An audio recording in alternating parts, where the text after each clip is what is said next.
Morning, আসসালামু আলাইকুম everyone. আশা করি সবাই অনেক ভালো আছেন। মাত্র সকাল সকাল কাজ থেকে বের হলাম।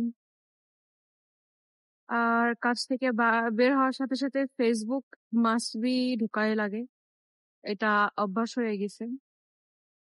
বাট সকাল সকাল একটা নিউজ দেখে খুবই মন খারাপ হইলো। মানে আসলে দেশে কি হইতেছে?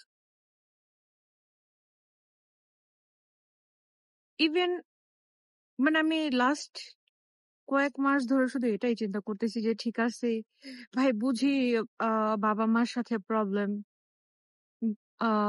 বড়দের সাথে ঝামেলা, বাট তাই বলে মানে ছোট ছোট বাচ্চাদেরকে মেরে ফেলতে হবে? মানে দিন দিন মানুষ, মানে মানুষ বলতেও মানে ঘেন্না লাগে। ভাই ঠিক আছে, তোর শত্রুতা বড় মানুষের সাথে, তাই বলে মানে ছোট মাসুম বাচ্চা যারা কিছুই করে নাই, যারা কিছু জানে না, মাত্র সে মানে আসছে দুনিয়াতে, মানে তাকে মেরে ফেলতে হবে? যাই হোক, একটা ঘটনা দেখলাম।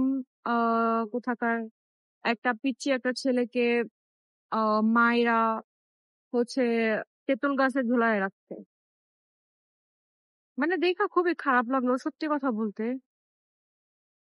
মানে আমার মনে হয় যে লাইক আমার একটা মানে কুকুর, মানে কুকুর বিড়াল কেউ যদি আমি মারতে যাই, লাইক আমি কখনো চিন্তাও করি না যে ওদেরকেও মারবো।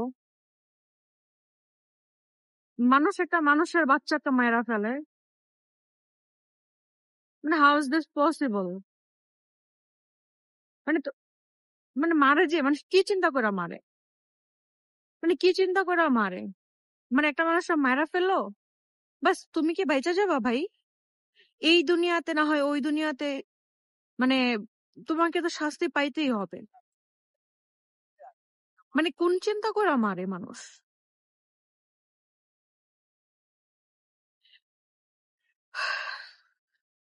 যাই হোক, এরকম যারা মানে পাষণ্ড, মানে জানোয়ার, ওরা আসলে মানে ওদেরকে নিয়ে আসলে কোনো কিছু বইলা কোনো লাভ নাই। কারণ আসলে যদি তারা মানুষ হইতো তাহলে হয়তো বা তারা এই ধরনের কাজ করতে পারতো না। যাই হোক, সবাই হচ্ছে সেফে থাকবেন। যাদের ছোট ছোট বাচ্চা আছে প্লিজ মানে একটু নজরে নজরে রাখার চেষ্টা করবেন। এমনি ছাইড়া দিয়ে রাখবেন না, চোখে চোখে রাখার চেষ্টা করবেন অ্যাটলিস্ট।